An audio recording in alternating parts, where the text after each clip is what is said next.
Hello friends, मेरा नाम है अभिषेक और मैं आपको बहुत बहुत स्वागत करता हूँ आपके अपने यूट्यूब चैनल अभ्यास इन्फिनिटी में। आज हम लोग चालू करेंगे क्लास 11th का एक चैप्टर जिसका नाम है मैकेनिकल प्रॉपर्टीज ऑफ सॉलिड। देखो, इसको हम लोग बहुत तेजी में पढ़ेंगे, लेकिन डिटेल में सारी चीजें डिटेल में, लेकिन जल्दी में। देखो क्या है मैकेनिकल प्रॉपर्टीज ऑफ सॉलिड। इस चैप्टर को बताने से पहले मैं कुछ चीजें बताता हूँ जो आप लोग प्रॉपर क्लास 9th में पढ़ के आए हो, 10th में पढ़ के आए हो। क्या है मैकेनिकल प्रॉपर्टीज ऑफ सॉलिड से पहले मैं बोलना चाहता हूं स्टेट ऑफ मैटर। क्या? States of matter. States of matter. Matter कितने स्टेट्स में मिलता है? देखो, स्टेट ऑफ मैटर की बात करूं तो मैटर कितने स्टेट्स में मिलता है हम लोगों ने देखा। जो प्रॉपरली पढ़े हुए, जो प्रॉपरली हम लोग पढ़े हैं, उसमें अगर देखें तो एक हमें दिख रहा होगा सॉलिड, ठीक है। दूसरा हमें दिख रहा है क्या? लिक्विड, सॉलिड, उसके बाद लिक्विड पढ़े हैं। उसके बाद हम लोगों ने पढ़ा है क्या? गैस। इसके बाद लास्ट में, बुक के लास्ट में, जो हमने स्टेट ऑफ मैटर जो अपनी 9th में पढ़ा, लास्ट में बुक में एक छोटा सा पॉइंट दिया हुआ है, उसमें लिया हुआ है कौन सा? प्लाज्मा। कौन सा? प्लाज्मा। एक और होता है वो आर्टिफिशियल स्टेट ऑफ मैटर है, उसको लैब में डिस्कवर किया है, उसको पढ़ने नहीं पढ़ने का कोई मतलब नहीं, इसलिए उससे मैं स्किप कर रहा हूं, आपके काम का है नहीं, ठीक। दूसरी बात, अब मैं बात करता हूं सॉलिड, लिक्विड और गैस, ठीक है। प्लाज्मा भी अभी हमें नहीं देखना है, तो इसलिए किसकी बात करूंगा? Solid, liquid, gas. जो आप पढ़े हुए हो उसी को मैं थोड़ा सा और डिटेल में बात करूंगा कि कहां तक चीजें याद है। चलो देखो, सॉलिड में हम लोगों ने एक चीज पढ़ी होगी, इंटरमॉलिक्यूलर फोर्स ऑफ अट्रैक्शन। क्या पढ़ा होगा? Intermolecular force of attraction. Intermolecular force of attraction. Intermolecular force of attraction. Force of attraction. Intermolecular force of attraction. देखो, ये टर्म बहुत इंपॉर्टेंट है समझने के लिए, अगर हमें समझना है सॉलिड, लिक्विड और गैस को। मान के चलो कोई भी चीज बनी हुई है, उसमें कुछ ना कुछ एटम्स होंगे, ठीक है। अगर ये मार्कर भी बना हुआ है तो मार्कर में भी इसके कई सारे, जिस भी मटेरियल का बना होगा उसके कई सारे एटम्स इसमें रखे हुए होंगे, ठीक है। अब मैं बात कर रहा हूं किसकी? एटम्स की। देखो, कुछ एटम्स इसके ऐसे आस पास पास पास पास ऐसे रखे हुए होंगे, ठीक है। थोड़ा केमिस्ट्री से लेते हुए चलेंगे तो सॉलिड ज्यादा अच्छे से समझ में आएगा। उसके बाद हम लोग डिफॉर्मिंग फोर्स वगैरह पढ़ते हुए इलास्टिसिटी में जाएंगे, लेकिन इस चीज को कवर करना बहुत जरूरी है।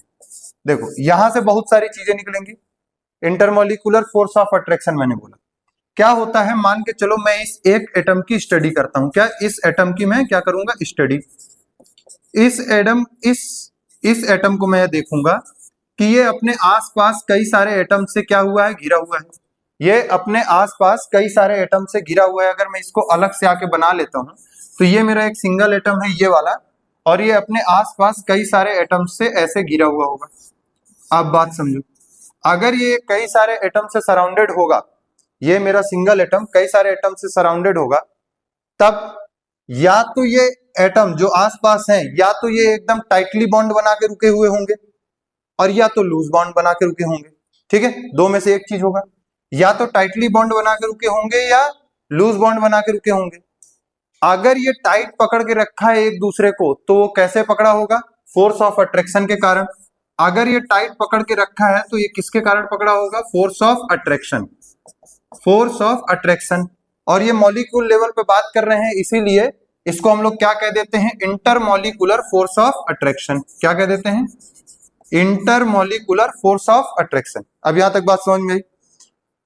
ये बात समझ में आया होगा कि फोर्स ऑफ अट्रैक्शन यानी जितना एटम्स के बीच में या जितना उनके मॉलिक्यूल्स के बीच में अट्रैक्शन फोर्स ज्यादा होगा, उतना ही टाइटली बॉन्डेड वो एक दूसरे से पकड़ा होगा, ठीक है। उतना ही टाइटली बॉन्ड वो एक दूसरे से पकड़ा होगा। अब समझो, अगर कोई दो एटम, मैं ये कह रहा हूं ये और एक ऊपर बना दे रहा हूं, ये तीन एटम आपस में फोर्स ऑफ अट्रैक्शन बहुत ज्यादा है, मतलब इनका फोर्स ऑफ अट्रैक्शन बहुत हाई। अगर फोर्स ऑफ अट्रैक्शन बहुत हाई है तो इनके बीच में जो प्रेजेंट गैप होगा, क्या? इनके बीच में प्रेजेंट जो गैप होगा, या मैं उसे कह देता हूं स्पेस, ठीक है। इन एटम्स के बीच में प्रेजेंट गैप या फिर जो स्पेस है, ये भी क्या हो जाएगा? कम हो जाएगा। समझ रहे हो? अगर दो चीजों के बीच में फोर्स ऑफ अट्रैक्शन बहुत ज्यादा है, यानी वो एक दूसरे से एकदम चिपक के रहना चाहेगा, अगर एकदम चिपक के रहेगा तो उनके बीच में स्पेस या फिर मैं गैप कहूं वो भी क्या हो जाएगा, कम हो जाएगा। तो यानी जितना ज्यादा फोर्स ऑफ अट्रैक्शन उतना ही कम क्या हो जाएगा, स्पेस। अगर फोर्स ऑफ अट्रैक्शन ज्यादा तो स्पेस कम, और इन्हीं के बीच में जो स्पेस है उसी को हम लोग क्या कहते हैं, इंटरमॉलिक्यूलर स्पेस। क्या कहते हैं, इंटरमॉलिक्यूलर स्पेस। ठीक है, यहां तक मेरे ख्याल से बात समझ में आई होगी। अब मैं इसी को थोड़ा सा और इलिबरेट करते हुए चलता हूं, आपके सारे डिफरेंस यहीं से बनते हैं। देखो, मैंने बोला फोर्स ऑफ अट्रैक्शन ज्यादा, फोर्स ऑफ अट्रैक्शन ज्यादा तो उनके बीच में, एटम्स के बीच में गैप कम, गैप कम, गैप को हम लोग क्या कहते हैं, इंटरमॉलिक्यूलर स्पेस। तो अब समझो, अब हम लोग बात करेंगे किसकी, सॉलिड बॉडी की। किसकी, सॉलिड बॉडी की। और उसी के साथ हम लोग लिक्विड को भी देखते हुए चलेंगे। देखो, सॉलिड लिक्विड देख लिए तो बगल में गैस आराम से समझ में आ जाएगा, गैस मैं उधर लिख दूंगा बाद में। अब मैंने कहा किसी के बीच में इंटरमॉलिक्यूलर फोर्स ऑफ अट्रैक्शन ज्यादा, तो हम लोग क्या पढ़ते हुए आए हैं कि सॉलिड में क्या होता है, इंटरमॉलिक्यूलर फोर्स ज्यादा।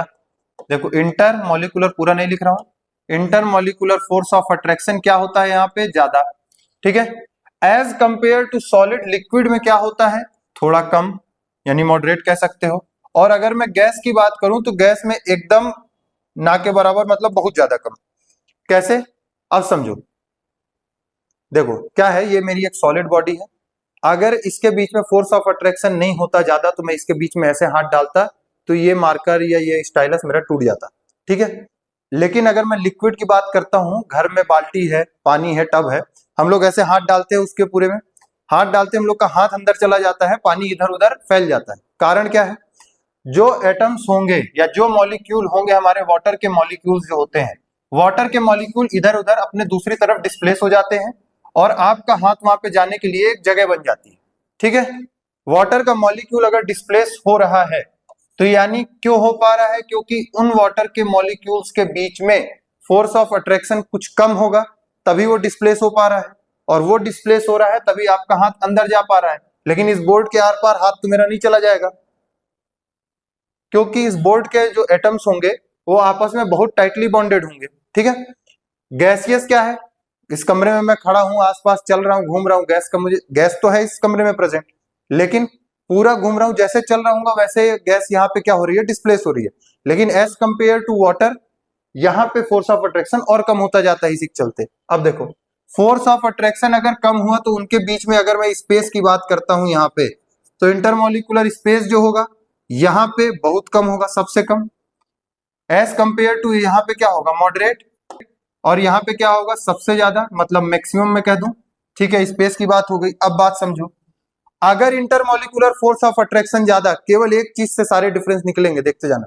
अगर इंटरमॉलिक्यूलर फोर्स ऑफ अट्रैक्शन ज्यादा है, समझो, तो क्या होगा, मैं अगर ऊपर से इसको प्रेस करूंगा, क्या करूंगा, अगर मैं ऊपर से इसको प्रेस करूंगा, सॉलिड बॉडी है, मुझे प्रेस करने में क्या लगेगा, ज्यादा पावर लगेगी, और ज्यादा पावर लगेगी, उसके बाद भी ये कंप्रेस होता है कि नहीं होता उसमें भी डिपेंड करेगा। और इसी के लिए हम लोग यहाँ सॉलिड में हम लोग क्या पढ़ते हैं, यहाँ पे डिफॉर्मिंग फोर्स, क्या पढ़ते हैं, डिफॉर्मिंग फोर्स, जो कि हमारे इस बार सिलेबस में है।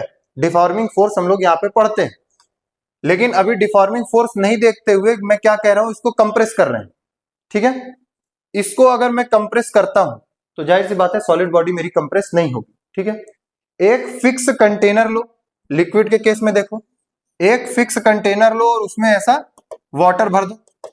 अगर कभी पिस्टन सिलेंडर अरेंजमेंट देखे होंगे, कौन सा, piston cylinder arrangement, piston cylinder arrangement में क्या होता है, यहां पे एक फ्लूइड भरा होता है, उस फ्लूइड में ये हमारा पिस्टन सिलेंडर अरेंजमेंट लगा होता है। ठीक है, अब अगर मैं इसको कंप्रेस करूं, यहां पे मेरा फुल लिक्विड भरा हुआ है, और इसको अगर मैं कंप्रेस करता हूं लिक्विड को, तो ये मेरा कंप्रेस नहीं होता।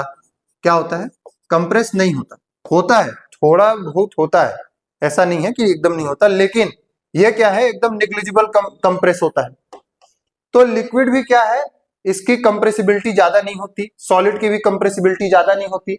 लेकिन घर में आता है एलपीजी सिलेंडर, घर में क्या आता है, एलपीजी सिलेंडर, जिसको हम लोग कहते हैं लिक्विफाइड पेट्रोलियम गैस। ठीक है। एलपीजी सिलेंडर में क्या होता है, हमारी एलपीजी गैस को कंप्रेस करके उसमें भरा जाता है। ठीक है, अगर एलपीजी गैस को ही हम लोग कंप्रेस करके भर रहे हैं तो जाहिर सी बात है इसकी कंप्रेसिबिलिटी ज्यादा है ना। ये चीजें शो कर रही है हमारे डेली लाइफ में कि हम लोग गैस को अच्छे से कंप्रेस कर पा रहे हैं। ठीक है, गैस को अच्छे से क्या कर पा रहे हैं, कंप्रेस कर पा रहे हैं। तो अब बात को समझो, फिर यहीं से देखो, अगर इसकी मैं क्या कहता हूं कंप्रेसिबिलिटी, तो कंप्रेसिबिलिटी सॉलिड में एकदम कम होगी, यहां भी एकदम नेग्लिजिबल होती है कंप्रेसिबिलिटी। ठीक है, और यहां पे मैक्सिमम होती है कंप्रेसिबिलिटी सॉलिड लिक्विड गैस में। ठीक है, ये सारी चीजें पढ़े थे। उसके बाद एक हमने टर्म पढ़ा था कि एक फिक्स्ड शेप होता है सॉलिड का फिक्स शेप होता है, वो भी उसी के चलते होता है। अगर मैंने इस स्टाइलस को बना दिया है तो इस स्टाइलस का एक मैंने शेप दे दिया डाई में बना के दे दिया, मतलब इसके मॉलिक्यूल आपस में इस फॉर्म में आके पकड़ के बैठ गए हैं एक दूसरे को चिपक के। तो यानी अब इसका शेप चेंज नहीं होगा, या तो ये टूट जाएगा, अगर मैं इसको ज्यादा फोर्स करूंगा तो ये टूट जाएगा तो क्या होगा, ये मेरा स्टाइलस तो फिर मेरे काम का नहीं रहा, चीजें खराब भी ना हो। तो उस हिसाब से देखेंगे तो मेरा सॉलिड का जो शेप होता है, ये देखो शेप, सॉलिड का शेप हमारा फिक्स होता है। अगर मैं पानी की बात करूं या मैं लिक्विड की बात करता हूं, ठीक है, लिक्विड की बात करूं तो ये मेरे पास बोतल है, इस बोतल में मैंने पानी भर के रखा हुआ है, नीचे का पोर्शन अलग शेप का है, ऊपर का पोर्शन अलग शेप का है। ये पानी मैंने क्या किया, पलट दिया, तो अब बोतल का जो मेरा शेप है उस शेप में पानी चला गया। लेकिन अभी इस बोतल में जितना पानी था, क्या इस समय भी इतना ही पानी नहीं है, सेम अमाउंट ऑफ वाटर है। अगर सेम अमाउंट ऑफ वाटर है तो इसको मैं बस पोजीशन चेंज कर रहा हूं, ये इसका शेप ले रहा है। बात समझ रहे हो, अगर ये इसका शेप ले रहा है मतलब लिक्विड का फिक्स शेप नहीं होता, नॉट फिक्स्ड शेप। ठीक है, और गैस का तो कहना ही क्या, गैस में तो सारी देख ही रहे हो, गैस में कहा ही इसका फिक्स शेप है, तो फिक्स शेप जो है इसका गैस में भी नहीं होता। चलो, अब इसी टर्म से रिलेटेड मैं एक और बात करना चाह रहा हूं, वॉल्यूम की। क्या, वॉल्यूम की। सबसे पहली बात होती है वॉल्यूम होता क्या है, कोई भी चीज कितनी जगह घेर रही है उसको हम लोग कहते हैं वॉल्यूम।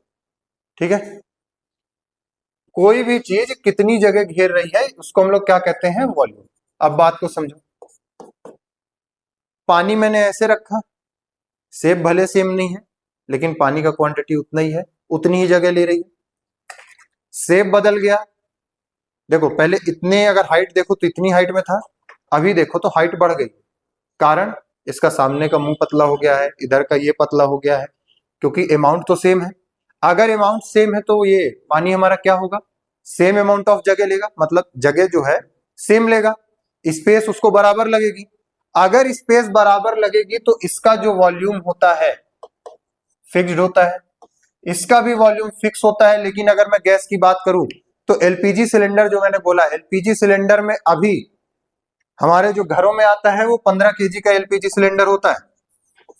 ठीक है, 15 केजी का एलपीजी सिलेंडर होता है, उसको अभी हम लोग एक सिलेंडर में भर दे रहे हैं और अभी उसको लीक करा दें पूरे घर में, तो पूरे घर के जितना भी तुम्हारा स्पेस होगा, पूरे स्पेस में वो गैस क्या ऑक्युपाई कर लेगी अपने आप को, पूरे स्पेस में अगर वो ऑक्युपाई कर लेगी तो यानी इसका कोई भी फिक्स वॉल्यूम नहीं होता। ठीक है, ये सब मेन चीजें थी। मैं ये सब बताने का कारण सिर्फ इतना था कि सारी चीजें हम लोग इंटरमोलिकुलर फोर्स ऑफ अट्रैक्शन से देख सकते हैं। ठीक है, अब इसके बाद आगे मैं और इसमें डिफरेंस में नहीं जाना चाहूंगा, मतलब ये बताना चाह रहा था मैं बस कि इंटरमोलिकुलर फोर्स ऑफ अट्रैक्शन कितना इंपॉर्टेंट है समझना। अब हम लोग बात करेंगे इसकी, किसकी, इसकी, जो कि है मेरा क्या, सॉलिड की कुछ प्रॉपर्टीज होती हैं जो अब अगले वीडियो में हम लोग डिस्कस करेंगे। सबसे पहले हम लोग चालू करेंगे क्या, इलास्टिसिटी, फिर प्लास्टिसिटी, फिर हुक्स लॉ, फिर यंग मॉडुलस, फिर स्ट्रेस, फिर स्ट्रेन, ये सब पढ़ते हुए हम लोग आगे जाएंगे। ये बस मेरे बताने का मतलब इतना था कि आप इंटरमोलिकुलर फोर्स ऑफ अट्रैक्शन को एकदम डिटेल में समझ। ये मेन चीज है, करता धरता है यहाँ पे। ठीक है, आगे और भी चीजें आएंगी, और भी चीजें इंप्लीमेंट होंगी, लेकिन अभी 10th तक पढ़ के आए हो तो 10th तक में ये बहुत इंपॉर्टेंट है। अब इसके बाद हम लोग इसी को आगे बढ़ाते चले जाएंगे। तो अगर वीडियो अच्छा लगा हो तो हमारे साथ जुड़े रहिए। Thank you.